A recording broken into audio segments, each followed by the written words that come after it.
वक्रतुण्डी महाकाय सूर्यकोटि समप्रभ निर्विघ्नं कुरु मे देव सर्वकार्येषु सर्वदा। राधे राधे दोस्तों, भक्ति सागर सोनिका में आप सबका स्वागत है। उम्मीद है कि आप सब कुशल से होंगे। तो चल रहा है पितृपक्ष। बातें हमेशा हमारी वीडियोस पर आजकल पितृपक्ष की होती हैं। खैर कोई बात नहीं, बने रहिए हमारे साथ भक्ति सागर सोनिका में भक्ति के साथ जुड़े रहने के लिए, क्योंकि हमारा मोटिव आपको भक्ति से जोड़ना है, ना कि किसी ज़्यादा बड़े वहमों में डालना। बहुत ईजी वे में मैं आपको हर चीज़ बताने की कोशिश करती हूँ जो मैं खुद अप्लाई कर लेती हूँ, ताकि कोई भक्ति से जुड़ा भी रहे और लड़ी टूटे भी ना, और हमारा काम भी हो जाए, हम अपनी मिट्टी से जुड़े रहें, अपनी संस्कृति से जुड़े रहें। तो बात करती हूँ एक वीडियो की, जिसमें एक कमेंट आया, जो मैंने एक वीडियो डाली थी पितृपक्ष की थाली कैसे तैयार करें, और उसमें 11 मिनट 55 सेकंड की वह वीडियो थी, जिसमें मैंने बातें भी की और कुछ दिखाया भी आपको, जो कि एक रियलिटी थी। क्योंकि जो मैं देखती हूँ मैं वही बोलती हूँ, कोशिश मेरी यही होती है। तो वो मेरे साथ ही घटना घट गई, इसलिए मैंने उस पर वीडियो बनाई, क्योंकि बोलना तो पड़ेगा, किसी ना किसी को तो बोलना पड़ेगा, इसीलिए उस पर मैंने वीडियो बना दी। अब कुछ लोगों को वीडियो पसंद आई होगी, कुछ लोगों को नहीं आई होगी। अभी उस पर ज़्यादा व्यूज़ नहीं है, अच्छी बात है। जिन्होंने कमेंट किया मुझे अच्छा लगा, और उनमें से एक कमेंट आया कि आप एक वीडियो बनाइए जिस पर हमें बताएं कि ब्राह्मणों का सेवा सम्मान कैसे करें। अब मुझे नहीं पता है कि उन्होंने ये वीडियो मुझे कुछ लगाकर, मतलब गुस्से में बोलकर कि आप ही बता दीजिए, या दिल से पूछा है, तो मुझे ये बात पता नहीं है। लेकिन फिर भी मैंने सोचा कि चलो वीडियो तो बना ही लेनी चाहिए। तो बात करते हैं कि ब्राह्मणों का सम्मान कैसे, स्पेशली पितृपक्ष में, क्योंकि वैसे तो वीडियोस मुझे ब्राह्मणों पर बहुत सारी लेकर आनी है। तो मेरा फेसबुक पेज है भक्ति सागर, आप वहाँ पर भी जाइएगा, क्योंकि जल्दी ही मैं वहाँ पर कंटेंट शुरू करने वाली हूँ। अच्छे अच्छे कंटेंट बेस्ड शॉर्ट्स भक्ति सागर यूट्यूब पर भी और फेसबुक पर भी आएंगी। जो मैं अपने आसपास फील करती हूँ वही दिखाऊंगी मैं उसमें आपको। कोशिश करूँगी एक छोटे छोटे एक्ट करने की, और मुझे बताना कि मैं उसमें कामयाब भी हुई या नहीं। हो सकता है कि एक एक्ट तो मैं आज या कल में या तो इस पर यूट्यूब पर या फिर फेसबुक पर पोस्ट करूँगी, तो आप जाकर प्लीज़ देखिएगा। तो बात करते हैं अभी पितृपक्ष की, कि पितृपक्ष में ब्राह्मणों का सम्मान कैसे करें, क्योंकि उन्होंने तो सिर्फ यही पूछा ना कि ब्राह्मणों का सम्मान फिर कैसे करें। तो सबसे पहले ब्राह्मणों के सम्मान की बात करें कि जब बात पितृपक्ष की आती है ना, पूरा वर्ष तो ब्राह्मणों को याद करते नहीं हैं। 2 ही बार हम याद करते हैं, अपने पितरों को भी और ब्राह्मणों को भी। अदरवाइज हमें किसी की ज़रूरत ही नहीं है, पितरों पर भी हम ज़्यादा ध्यान नहीं देते हैं। तो ब्राह्मण देवता के पास पहले तो अपना टाइम शेड्यूल निकाले कि हमें किस दिन थाली निकालनी है, जहाँ श्राद्ध करना है, जो कुछ भी पितृपक्ष ब्रह्मभोज करवाना है, तो आप ब्राह्मण देवता को जाकर आदरपूर्वक निमंत्रण देकर आइए। अगर नहीं जा सकती हैं तो आजकल तो फ़ोन अवेलेबल है, फ़ोन पर पूछिए कि आप फ्री हैं, अगर हमने उसी को खिलाना है। और नहीं तो ब्राह्मण अवेलेबल होते हैं, मिल जाएंगे। नहीं मिलने का कारण भी यही होता है कि वो ब्राह्मण भी खिजे हुए होते हैं आप लोगों पर, इसलिए जवाब भी दे देते हैं कि हमारे पास टाइम नहीं है, क्योंकि उन्हें पहले अपनी आओ भक्ति उतनी घर में मिली नहीं होती, लगता है दूसरी बार जाकर माथा बोलना जवाब दे दो। कई बार ऐसा भी होता है, और ये रियलिटी है, मैं सच बता रही हूँ जो मैं फील करती हूँ आसपास में। तो ब्राह्मण देवता को फ़ोन कीजिए, पूछिए आपके पास समय है, हमने इस दिन भोजन करवाना है, जो भी आपका पूजा पाठ है उनसे टाइम लीजिए। उसके बाद आप जब ब्राह्मण देवता के घर पर आते हैं तो बड़े आदर के साथ, जो मैंने बचपन से देखा है कि ब्राह्मण देवता आए तो उनके पाँव धोए जाते हैं। सबसे पहले तो घर के लोग पाँव छूते हैं, ये तो बताने की ज़रूरत नहीं है ना। फिर उनके पाँव धुलाए जाते हैं, चरण, फिर उनके हाथ धुलाए जाते हैं, फिर उनको उपयुक्त आसन दिया जाता है। आजकल तो सोफ़ा चेयर होती हैं बैठने के लिए, लेकिन ब्रह्म भोज नीचे बैठकर ज़्यादा अच्छे से हो जाता है, लेकिन आजकल सुविधाएं बढ़ गई हैं, कई बार नीचे नहीं भी बैठ जाता वैसे।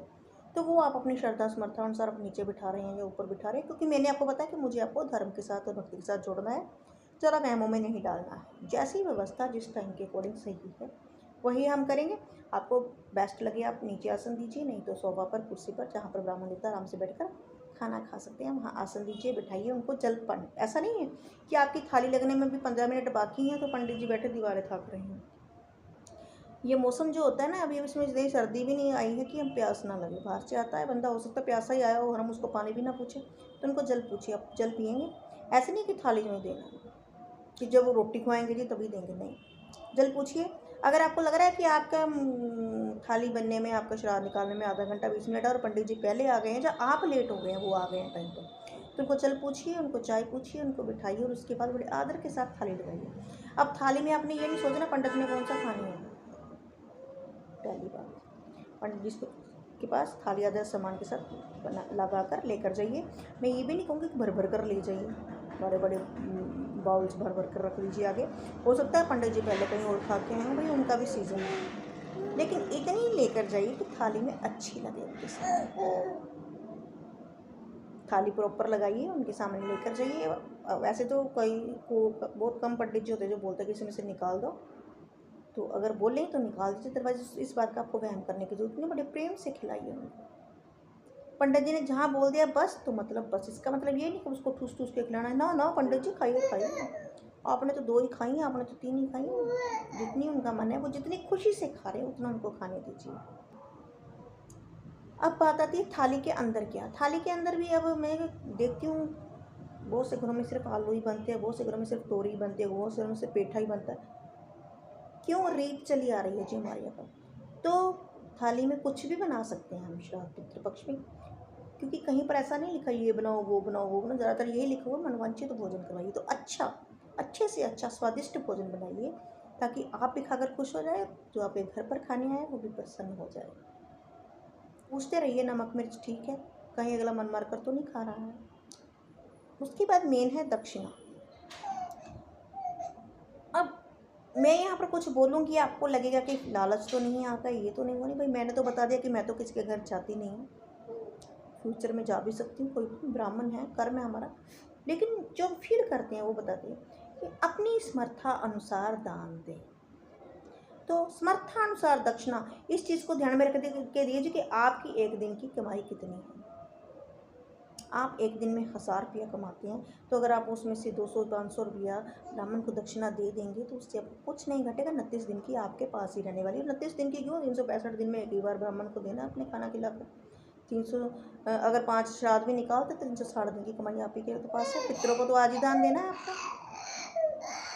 तो मुझे लगता है कि 200, अगर आपका 1000 रुपया एक दिन का आपकी अमाउंट आप कमाते हो, तो उसमें से अगर आप 200 रुपया या 500 रुपया पंडित जी को दक्षिणा दे देते हैं तो कोई ज़्यादा नहीं है। अब आप कहेंगे किसी के पास 500-200 होना, और वो मैंने कहा उन लोगों के लिए जो अच्छे अफोर्ड करते हैं, अफोर्डेबल बंदे, वरना 100-50 तो चल ही रहे हैं, लेकिन कब तक चलेंगे। ऐसा नहीं है कि हमारे करोड़पति स्वामी है, बच्चे बाहर गए हैं और 100 रुपया पंडित जी के हाथ में थमा दिया मुट्ठी में। कई बार वो भी सड़ा सा नोट होता है। फिर कपड़े देते हैं ब्राह्मण को, वस्त्र, तो वो दुकान पर जाकर पहले ये देख लेते हैं कि हाँ देने लेने वाले दिखा दो जी आगे, दुकानदार भी अच्छे होते हैं, पंडित जी को देना है अच्छा फिर तो ये दे दो। क्यों, पंडित जी नहीं पहनते अच्छे कपड़े, बिल्कुल पहनते हैं, पहनने लायक दीजिए। चप्पल रिलैक्सो की वही ब्लू कलर की चल रही है, जो पंडित बिल्कुल नहीं पहनते, उनके घर पर ढेर लगे होते हैं। ढंग की चप्पल दीजिए पहनने लायक, 200 की आ जाएगी, 300 की आ जाएगी, इससे ऊपर तो आती भी नहीं है चप्पल, बढ़िया आ जाती है 250-300 की। हर बार वो ब्लू चप्पल, वो लाल परना और वो वाइट कपड़ा, इसको पीछे छोड़ दीजिए।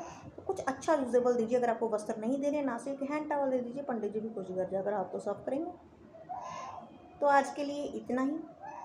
उम्मीद है कि आपको ये वीडियो ज़्यादा लंबी हो गई है। क्लिप में आपको बताती रहूँगी कि मुझे क्या फील होता है, मैं वही आपको बताऊँगी।